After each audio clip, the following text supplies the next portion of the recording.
La autora Eliana Rebollar es adjunta para los derechos de la mujer de la Defensoría del Pueblo. La Defensoría del Pueblo es una institución estatal que surge, ¿no es cierto?, en una época difícil en nuestro país y se convierte desde el comienzo en un baluarte de la protección y la defensa de los derechos fundamentales de los ciudadanos.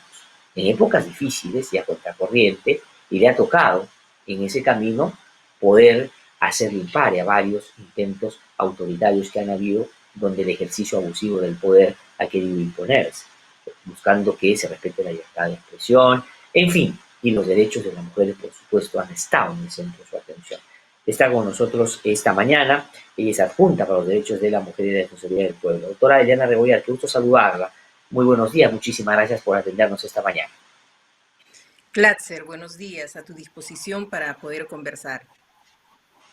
Y quisiera proponerle, para poder recoger, no voy a decir solo la reflexión y los comentarios suyos, sino el trabajo de la Defensoría del Pueblo en esta materia, plantearle dos planos. Uno que es el de la política pública, es decir, cómo el Estado está respondiendo a, ojalá, disminuir las brechas y las inequidades entre hombres y mujeres.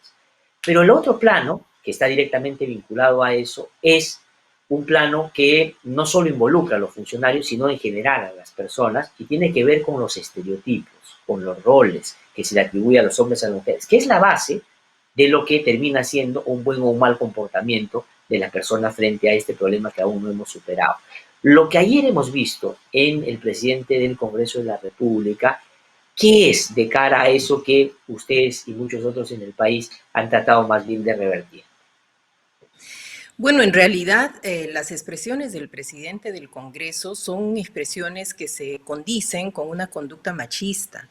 Hay estereotipos que están imbricados en nuestra sociedad en los que se atribuyen roles, espacios a las mujeres y en este caso esa comparación de la relación entre el Ejecutivo con el Legislativo, haciendo referencia a que la novia sigue los mandatos del novio, obviamente en el imaginario de la sociedad significa que esa desigualdad y esa superposición de lo masculino sobre lo femenino está en toda la ejemplificación que se da en la política nacional. Por eso es que nosotros desde la Defensoría siempre hacemos un llamado a la sociedad en general, pero a quien tiene una instancia de poder, a que pueda conducirse por los márgenes en los que la promoción de la igualdad de mujeres y varones en espacios, en roles, evitando todo tipo de estereotipación, sea la conducta que corresponde para poder avanzar en aquello que tú bien has señalado.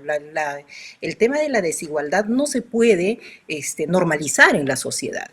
Y muchas veces quienes tienen, lo que digo, una instancia de poder, quienes están en ejercicio de un poder público, no pueden hacer uso de esas expresiones. Seguramente lo que debe corresponder son unas disculpas, una explicación a esa forma de expresión que es muy cotidiana, que en el imaginario de la sociedad está, pero que se tiene que erradicar. No podemos seguir con este tipo de actitudes y más bien lo que exigimos, ¿no?, de quienes tienen algún tipo de poder, algún tipo de ubicación dentro del Estado peruano, es de que luchen contra esta desigualdad estructural que tienen las mujeres y que se traduce en una discriminación permanente cuya mayor explicación es la violencia hacia ellas. Ahora, doctora Rebollar, en el caso de quienes cumplen una función pública, porque el señor Merino de Lama es presidente del Congreso de la República, ¿qué responsabilidad adicional a la conducta, ojalá mejor que deberíamos tener todos los ciudadanos, se le puede reclamar?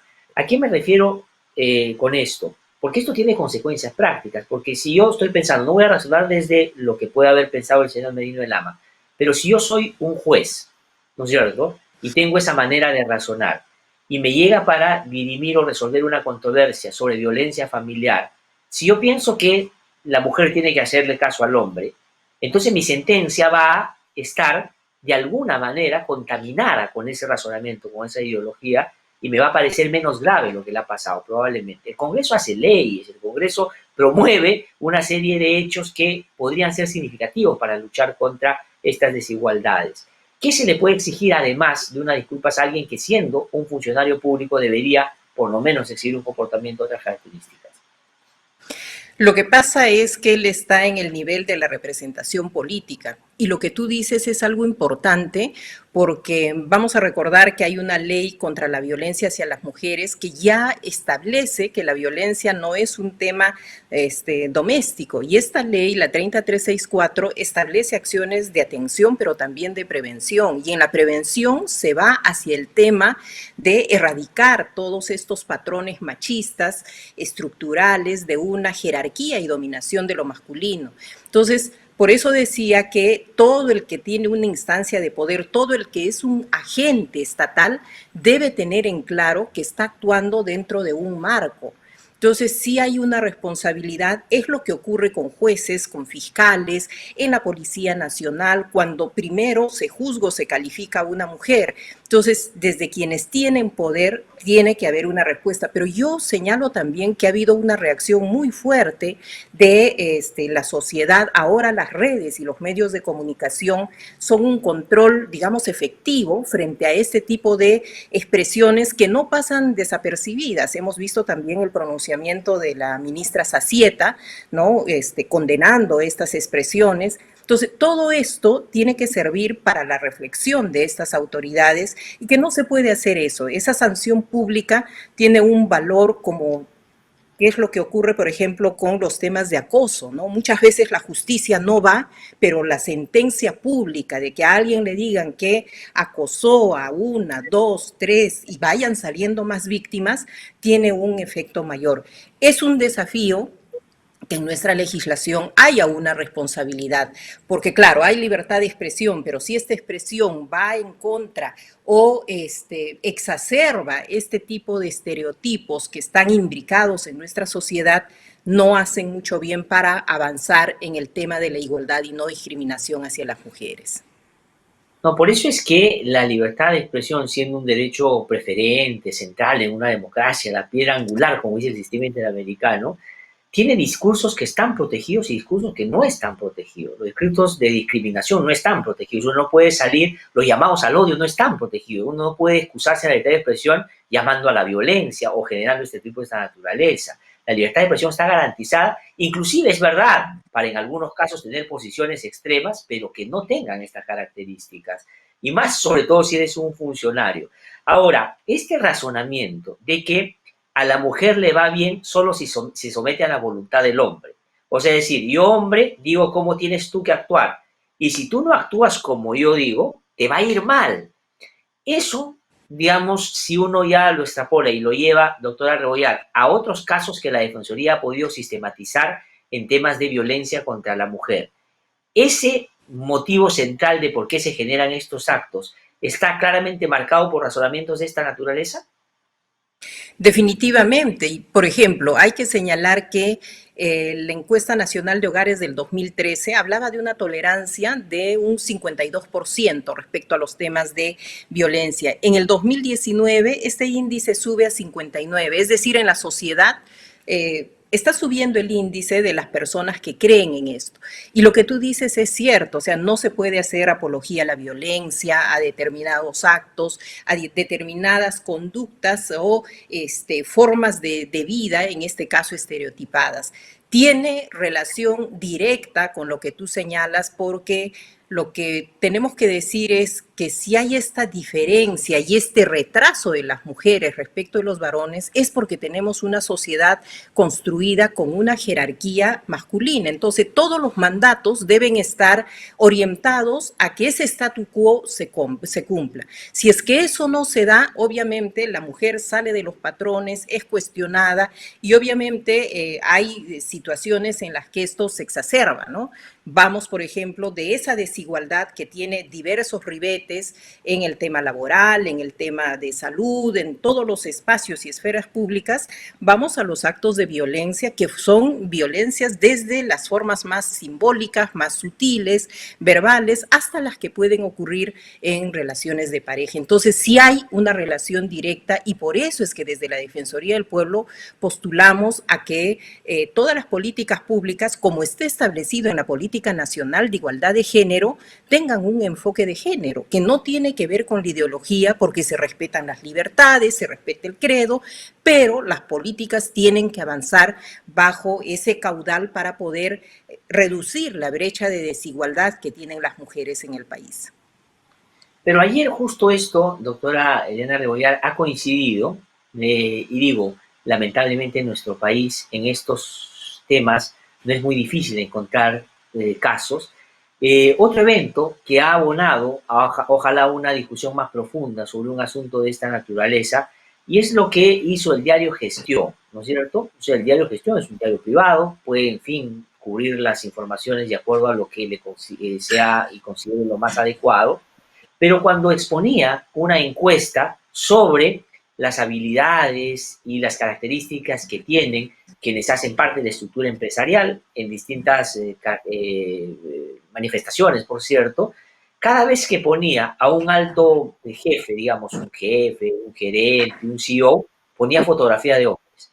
Y cada vez que ponía asistentes o asuntos de, entre comillas, pues trabajo complementarios a la de los que dirigen estas empresas, ponía fotografía de mujeres. Y claro, después ha sacado un comunicado diciendo que eso refleja estereotipos y que ha habido un error en poner esas fotografías. Eso, por ejemplo, cómo se lee desde esta mirada que no solo es de los funcionarios, sino de la sociedad también en torno a estos roles que usted dice hay que tratar de evitar. Bueno, en realidad es un desafío no solo para el Estado da las políticas públicas, pero en la sociedad, en el sector empresarial, en los medios de comunicación, tiene que haber una mirada mucho más profunda respecto de todo lo que se va a comunicar y lo que se hace, por ejemplo, en el marco corporativo. Y esto es importante justamente porque no podemos permitir que esas diferencias sutiles que pueden estar en un PPT, en una presentación, vayan alimentando aquello que es por lo que la sociedad tiene que luchar. Porque si no entra el sector corporativo, los medios de comunicación, el sector empresarial, los gremios sindicales, es decir, la lucha contra la desigualdad de las mujeres es una lucha de toda la sociedad. Y ahí hay un tema que es crucial, que es el tema de la prevención primaria, es decir, cómo la sociedad en su conjunto va avanzando hacia una sociedad más igualitaria. Y para eso hay que tener conciencia de que estamos frente a un problema y que esta estructura social, cultural que está construida con esta dominación de lo masculino sea cambiada no para la dominación de lo femenino, sino para una real y sustantiva igualdad que en la práctica el 50% de la población no lo tiene. Entonces, claro, vemos que hay disculpas posteriores, pero lo importante sería hacer el ejercicio previo e ir viendo cómo voy a atender. En el sector empresarial hemos visto, por ejemplo, que a las mujeres embarazadas o que estaban en periodo de lactancia, les decían que vayan a hacer el trabajo presencial y no el remoto. Entonces, ahí hay una mirada de cómo yo estoy viendo a esa mujer que obviamente no estaba dentro de las comorbilidades, no estaba dentro del grupo etario, no tenía la protección de una norma, pero yo como empresa podría tomar medidas internas para protegerla y ponerla en el trabajo remoto. La Defensoría advirtió esta situación y felizmente el día de ayer ya se promulgó la ley que en estados de emergencia, mujeres embarazadas y madres en periodo de lactancia sean protegidas también. Entonces, eso te demuestra de que siempre hay que ponerse los lentes del género para ver cómo impactan las medidas. Y esas medidas van desde lo más doméstico, desde lo que ocurre en la sociedad, en el sector empresarial, y para eso, siempre lo hemos dicho también, el activismo, la respuesta, las redes, los medios de comunicación que están atentos a lo que está pasando, tienen que apuntalar a que los cambios se den en el menor plazo, porque este es un tema que arrastramos, no es de 5 años, es un tema estructural que lo traemos de antes y esto tenemos que cambiarlo. Estamos seguros que las generaciones venideras lo van a hacer, pero ahí también el reto es de cómo la educación se compromete no solo ya transversalizar el enfoque de género, sino darle una centralidad. Y hoy, por ejemplo, el tema de la educación virtual es un vehículo importante para que se den esos mensajes, para que estas futuras generaciones ya puedan tener una mirada distinta de lo que va a ser la sociedad para ellos. No, y eso es fundamental, ¿no? Porque yo creo que ahora que, como usted bien dice, la educación es centralmente virtual y ha permitido o ha llevado, ha obligado, y creo que con mucha buena onda y con mucho esfuerzo, los maestros y maestras están adaptándose a esta nueva forma de comunicar y hacer sus clases, se han ido incorporando otros temas que tienen que ver con esa realidad que ha vivado en medio de esta pandemia. Hoy día me da la impresión, más que antes, en la discusión en los colegios se abordan los problemas estructurales, las desigualdades, porque claro, el chico o la chica que en la mañana hace su aprendo en casa, más adelante ve el noticiero y probablemente esa realidad que está apreciando ahí no la conocía porque vivía en una burbuja, porque estaba relacionada con otro sector. Y hoy día están hablando de esas cosas. Y esto también, porque eso es lo dramático y quería preguntarle, doctora Rebollar, por ese tema. La pandemia también ha reflejado los severos problemas que se presentan de violencia en esa convivencia, entre comillas, forzada por las circunstancias de no salir a la calle. No solo por el tema de los roles muy marcados dentro de algunos lugares, donde lamentablemente hay este intento o el sometimiento a las mujeres, bajo la idea que ha planteado ayer el señor Merino de Lama, y varios casos de violencia que se han producido. Eso no ha parado, por ejemplo. Cuéntele, por favor, a quienes nos están viendo esa realidad, cómo se ha expresado en estos tiempos. Sí, en este caso, a los roles y estereotipos de los que hablábamos se une el tema de los espacios. Siempre el espacio público ha sido el espacio ganado por los hombres y las mujeres que hemos salido a la universidad, a la vida académica, laboral, sea formal, informal, en el imaginario hemos invadido ese espacio. Pero el espacio doméstico era el espacio, por definición en este sistema patriarcal, femenino, donde hay que encargarse de las labores de cuidado, hay que encargarse del trabajo doméstico no remunerado. Entonces, ahí viene esa forma justamente de disciplinar a la mujer. ¿Qué es lo que está haciendo dentro de lo adecuado, lo permitido para lo que ella está? Ha cocinado bien, ha lavado bien, tiene la casa en orden, ella ha cuidado de todos, hijos, padres, personas con discapacidad, o sea, ella se encarga de todo. Y sobre eso, en la pandemia, ella ha perdido el trabajo, la pérdida de trabajo de mujeres ha sido mucho más alta que la de varones, 4.200.000 mujeres, muchas de ellas cabeza de familia, y claro, en estas relaciones, lo que se ha dado es una exacerbación de la violencia. La Policía Nacional en enero, por ejemplo, tenía un registro de cerca de 30.000 casos. En junio alcanzaba 15.000. Y en la Defensoría del Pueblo estamos convencidos de que no es que la violencia ha decrecido, más bien se trata de una violencia silenciada, porque si te han llamado la atención, si te han golpeado en casa, ¿a dónde ibas a recurrir? Si después de que te den medidas de protección no podías salir a la comisaría, ibas a continuar confinada en tiempo y en espacio con tu agresor o tu verdugo, el que te está amenazando de matarte, el que te está pegando, el que te está amenazando o insultando permanentemente, justamente por no cumplir esos roles. Entonces ahí hay todo un desafío para el Estado peruano por contar con un sistema de cuidados que reconozca el trabajo doméstico no remunerado, que reconozca las labores de cuidado y el trabajo remunerado en las labores de cuidado. O sea, por un lado hay que reconocer que hay empleadas del hogar, trabajadoras del hogar que ahora tienen una ley, hay que avanzar en el reconocimiento de esta ley ya en el plano más operativo a través de su reglamento. Hay que reconocer la labor de quienes hacen el cuidado en el ámbito sanitario, es decir, darle la centralidad al cuidado como que la vida de las personas y de nuestra sociedad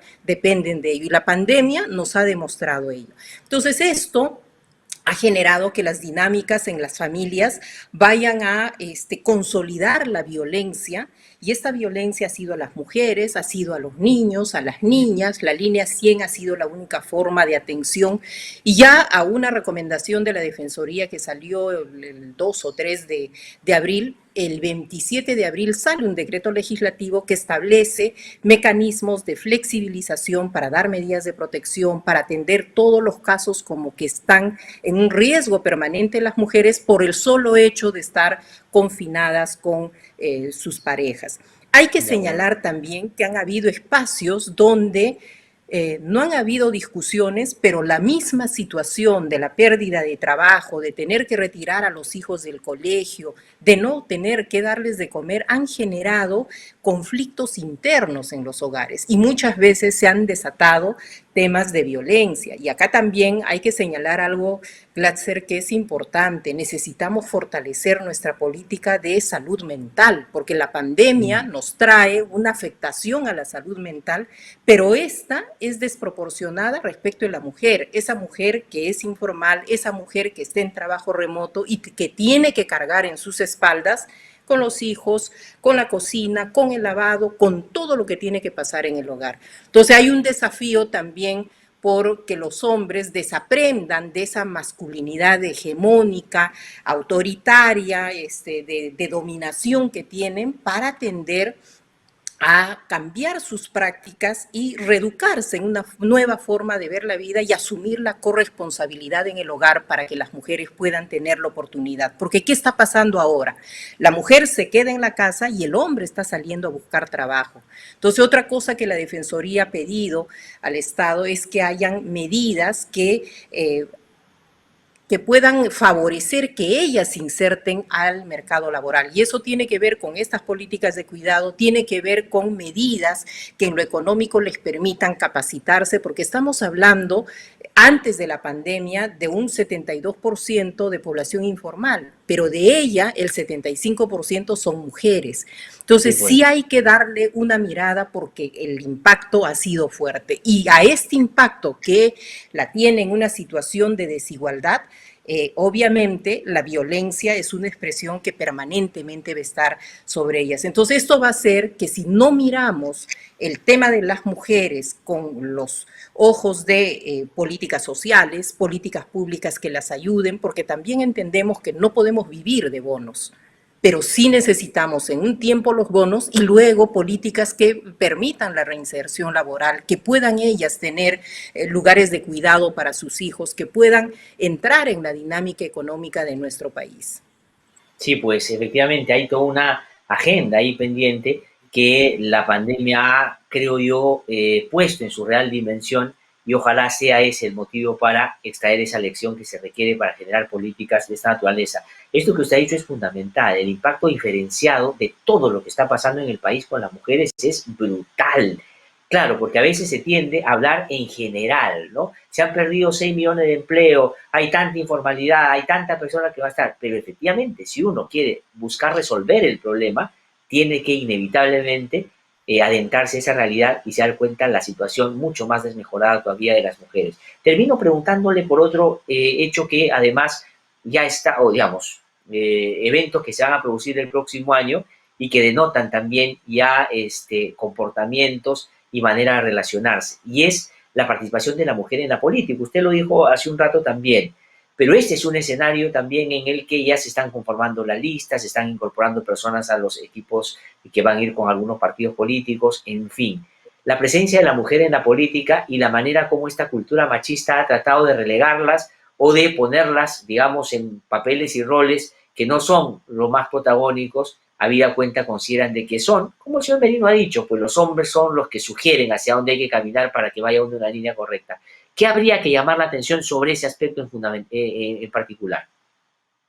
Antes que te dé mis ideas respecto y lo que hace la Defensoría del Pueblo en este tema, a lo anterior, al cierre que hacías, a lo que íbamos conversando sobre el impacto de la pandemia, es importante tener en cuenta la interseccionalidad, es decir, cómo además de ser mujeres, nos va a afectar de forma diferente una crisis como esta, el hecho de ser una mujer adulta mayor, el hecho de ser rural, el hecho de tener una discapacidad. Es decir, aún en las mujeres tenemos que ver las diferencias para darles medidas a ellas.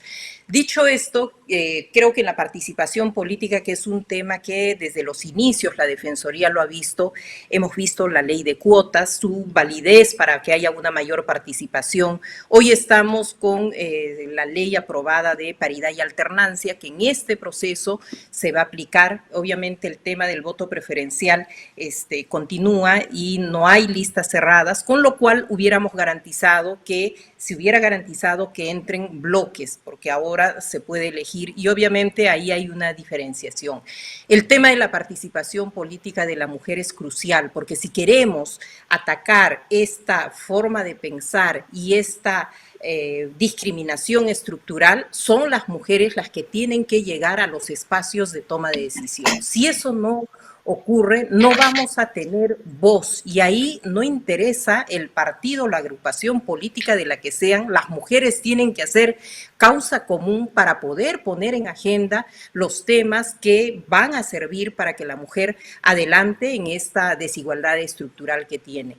Pero la Defensoría del Pueblo advierte que la participación de las mujeres quieren participar, pero muchas veces no entran justamente porque ese es un escenario que se ha construido desde lo masculino, como es un escenario público de toma de decisiones, la mujer que entra siempre es descalificada, ¿no? En función a qué hace en la política, porque no tiene las capacidades, muchas veces la deidificación o decir que es demasiado bonita para estar en la política. Es decir, hay mil formas de excluirla de ese sistema en el que las decisiones las toman los hombres. Entonces acá el desafío todavía pendiente es aprobar esta ley contra el acoso y la violencia en los espacios políticos, que ha tenido varios proyectos de ley, hemos opinado a favor porque solo con esto podrían las mujeres tener una mayor participación. Por otro lado, respecto a el tema de la paridad y alternancia,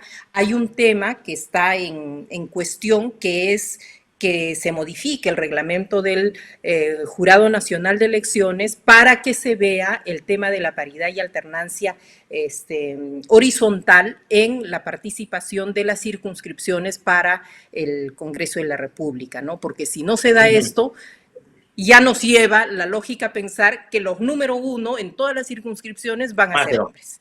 Entonces, sí, pues, eso tiene que corregirse con el reglamento, porque si el reglamento no lo dice, nadie lo va a pensar. ¿Qué es lo que pasó en su momento con la ley de cuotas? Cuando una mujer se retiraba porque la habían acorralado, ¿no?, con insultos, agravios por motivos de salud o personales, el reemplazo no era una mujer y la ley no decía nada, inmediatamente reemplazaban con varones. Entonces, ahí tú te das cuenta cómo la legislación avanza, pero se va tomando medidas para enfrentarla y perpetuar un sistema en el que hay una dominación masculina. Entonces sí hay que estar atentos, hay que estar pendientes y también pues un voto responsable, ¿no? Y que las mujeres sean puestas en las entrevistas, en la escena más pública, para poder dar a conocer sus ideas, sus planteamientos, porque en el año 2019 nosotros vimos que los espacios que se les da a las mujeres son proporcionalmente menores que los que se les da a los varones candidatos. Entonces ahí también hay un desafío por ponerlas en vitrina. Y eso tiene que ver con lo mismo, o sea, ¿para qué la entrevisto a ella? Ellos son los que tienen que dar sus ideas. Y ella siempre está descalificada, minimizada, siempre vista como la que ha invadido ese espacio. Entonces el desafío es construir el espacio en la toma de decisión, ¿no? Claro, siempre solo requeridas para hablar de algún tema en particular y creer que no pueden tener opinión sobre otros temas, ¿no? Que ese es un asunto... Exactamente, exactamente. Las comisiones que tienen menor valía, digamos, ¿no? Entonces, ahí hay todo un desafío por ponerlas. Y claro, tú tienes una ministra en un cargo de toma de decisión de economía y finanzas y ves que es una profesional joven, que es una profesional que da la talla, pero los agravios han venido por todo lado, por su edad, por ser mujer, y eso es lo que se tiene que combatir en el país. De acuerdo, y en esa tarea, por supuesto, deberíamos estar todos del mismo lado, al margen de las diferencias que claramente podamos tener en otras cosas. Doctora Eliana Rebollar, ha sido un gusto tenerla en el programa. Muchísimas gracias por haber conversado con nosotros. Saludo también el trabajo que hacen en esta materia en la Defensoría del Pueblo y vamos a seguir peleando, ¿no es cierto? Toca a veces a contracorriente, pero de eso es de lo que se trata. Muchísimas gracias, doctora Rebollar. Ha sido la doctora Eliana Rebollar. derechos de la mujer y la Defensoría del Pueblo que ha conversado con nosotros. Suscríbete a nuestro canal de YouTube, búscanos como IDL Radio y activa las notificaciones para ver No Hay Derecho en Vivo.